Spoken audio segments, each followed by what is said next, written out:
Trump supporters, patriots like I imagine many of you at home, but also people who just love your families and your country, have been told that you're garbage or that you're deplorable, which is maybe the most liberal description I've ever heard. Deplorable is just not a word you typically hear from conservative America, so there's that.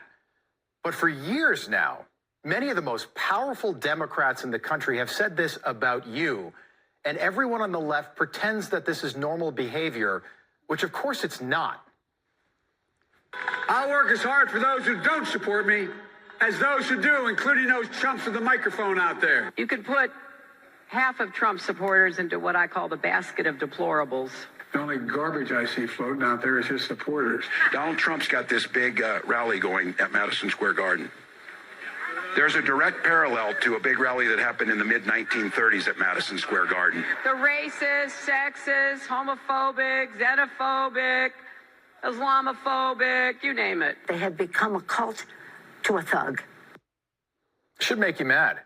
Think about what the right has been called on an almost daily basis for more than 10 years. Deplorables, garbage, chumps, fascists, extremists, Nazis, racists, Islamophobic. That's the new one. Great. Sexist, white supremacists. These are awful people, and I mean that honestly.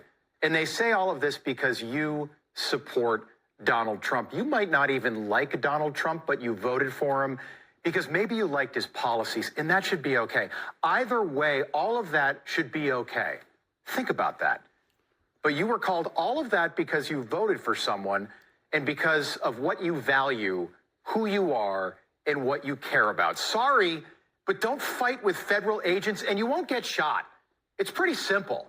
Shouldn't be controversial to say that. And I'm sorry if I don't think that criminals who have no legal or moral right to be in this country aren't my neighbors. I don't want them as neighbors. Sorry if I support deportation. This is our country, and it shouldn't be controversial to say that. And it was the same thing on January 6th, a false flag operation, probably, but also a day that was not a good one for Republicans. We can say that. But it was also a protest that lasted for 4 hours, and it was over. And even the most serious critics of January 6th, the insurrection, will admit that in their private moments, even Democrats. At its core, it was a group of Americans fighting on behalf of a cause that we should all still be fighting for. Free, fair, honest elections. That shouldn't be controversial. Where people show up to vote with an ID instead of mail-in ballots and drop boxes and all of that COVID crap that was put in place that never should have been put in place in the first place. We were told January 6th was a threat to our democracy. We're told that every week, every day. Was it? How? Could somebody explain how it was a threat to our democracy? Seriously, how was it a threat to our democracy? And then compare that to what we've seen in Minnesota, not for 4 hours, for more than 4 months, for years, if you want to go back to George Floyd, who's now the patron saint of Minneapolis, St. George. So who's the real threat to democracy? And I mean that seriously. The January 6th protesters, rioters, or the people destroying property and businesses and hotels and attacking federal agents on an almost daily basis, the people trying to run over federal agents, all in the name of foreign criminals who have no legal right to be in this country. People pushing this country into a civil war. That's how serious this is. People destroying the social fabric of this nation. So I'll ask it again. Who is the real threat to our democracy? I'll let you decide at home. But according to Democrats in Washington and in the media, January 6th was a day that we almost lost America, which is utterly preposterous. Utterly preposterous. But you won't hear a single Democrat condemning what's happening in America right now in an American city day after day after day. Just this week, 3 Democrat presidents all came out in support of the chaos in Minneapolis and the rioting on behalf of foreign criminals, which is very ironic because all 3 of these presidents also supported exactly what Donald Trump is doing in Minnesota at one point in their careers. All Americans not only in the states most heavily affected, but in every place in this country, are rightly disturbed by the large numbers of illegal aliens entering our country. We all agree on the need to better secure the border and to punish employers who choose to hire illegal immigrants. The reason the cities ignore the federal law is the fact that there is no funding at the federal level to provide for the kind of enforcement at the federal level you need. Senator Biden, yes or no, would you allow the cities to ignore the federal law? No. No. These three men, these three actors, should be applauding what Donald Trump is doing right now, but they can't because it's Donald Trump, and Donald Trump is evil, according to the left. And now Democrats are back to using their favorite word again and again and again. Kristi Noem must be impeached. In the event that she is not terminated, we are prepared to initiate impeachment proceedings against her. Kristi Noem should resign. And if she doesn't, Congress should impeach her. Resign, be fired, or be impeached. Kristi Noem has disgraced herself. More than 162 House Democrats have called for impeaching Homeland Security Secretary Kristi Noem, okay? And Republicans like Tom Tillis and Lisa Murkowski have joined that group siding with Democrats, which is even more cowardly because none of them mentioned impeachment during the 4 years of Joe Biden. We didn't hear any of these people calling for the commander-in-sleep or his circus act of an administration to face impeachment, no matter what they did. Think about that. Alejandro Mayorkas let in more than 15 million foreign nationals. He let them cross the border with impunity. They came into this country, gang members, rapists, murderers. And to this day, we still have no idea who they are or where they are. People from over 100 different countries with no skills, no jobs, no plan for a job. Most don't speak English, most don't care. And some are good people, sure. But does that really matter? Why are they here? And think about the Americans who've lost their lives because of Alejandro Mayorkas, and they fought to keep him in power. This impeachment is baseless, it is unconstitutional, and it should be defeated. Impeaching a cabinet member without any evidence of high crimes or misdemeanors, that is the breach of public trust. Let's be clear. Secretary Mayorkas is a good man, a patriotic man, and a hardworking man doing the best he can. Is it patriotic to let 15 million foreign nationals into your country? I don't think that's patriotic. I actually think that's the opposite of patriotism. Nobody said a word about impeaching Alejandro Mayorkas, but now Democrats are calling for Kristi Noem, who took over for Mayorkas, to be impeached because she's trying to clean up his mess, and that can be messy. Sorry, it can be messy, arresting people.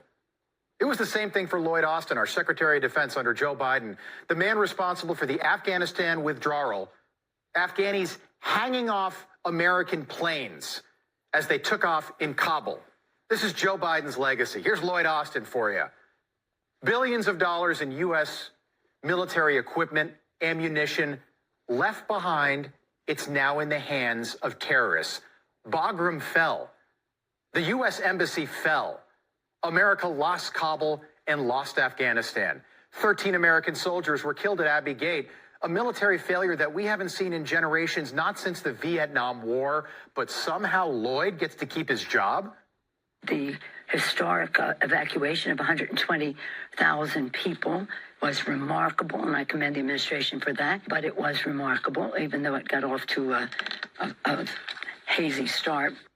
Nancy, a hazy start? That's your career right there, a hazy start. 13 Americans were killed. Also, Joe Biden could get us out of Afghanistan before the 20th anniversary of the 9/11 attacks, all because we elected a president with dementia. He didn't know what he was doing. Neither did Lloyd. Neither does Nancy. And not only that, not only did they lose Americans, but Democrats were proud of it. They celebrated it. Just like they were proud of Merrick Garland, the first attorney general in the history of our country to weaponize the Department of Justice and target a former American president, Donald Trump. For the first time in our nation's history, this never happened before. After Merrick Garland, 4 Trump indictments, 90 charges. The raid on Mar-a-Lago, all orchestrated by this guy right here, Merrick Garland. It should make you mad. Against Joe Biden's political opponents, and Democrats celebrated literally like he was some kind of hero.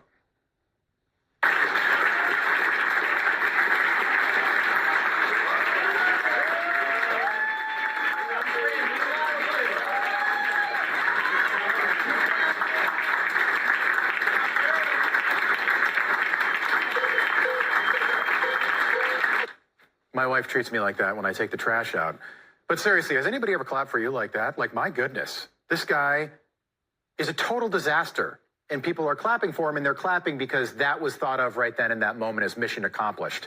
But no matter what Joe Biden or his cabinet did, Democrats stayed united behind him. There's a lesson there, because Republicans never do this. Republicans, they just, as soon as the going gets tough, they literally get going. Lisa Murkowski.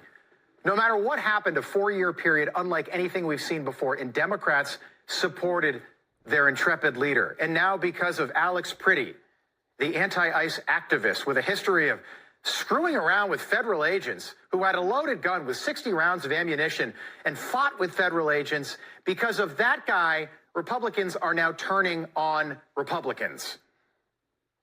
I think that what she's done in Minnesota should be disqualifying. She should be out of the job. And I mean, really, it's just amateurish. It's terrible. It's making the president look bad on policies that he won on. He won on a strong message about immigration. And now nobody's talking about that. They're not talking about securing the border. They're talking about the incompetence of the leader of Homeland Security and the other people. Bovino, whatever his name is, he needs to go back to California, get his retirement papers, and go. These people are amateurs. Okay, so that's Tom Tillis, North Carolina Republican senator. And Tom, the border's closed. And there will be a fair investigation, an honest investigation into what happened. But if this goes the other way in November or in 2028, it's not going to be just Kristi Noem. If Democrats win in November, it's going to be a whole lot bigger than that, I guarantee it. I want Stephen Miller to be the #1 in the Nuremberg trials when this is done. When this is done, I want Stephen Miller to be the first one who is tried and convicted and dangles. Think about that. The Nuremberg trials, where Nazis were tried for their crimes after the Second World War. Many of them were executed. Some were shot, hung. And who's the real threat to democracy? Is it the right? And to anyone who says January 6th was a threat to our democracy, it was a bad day. I'll grant you that. Was it really a threat to our democracy? To anyone who says that, I raise you Minneapolis right now. And to anyone calling for Kristi Noem to resign, I raise you Lloyd Austin, Merrick Garland, and Alejandro Mayorkas.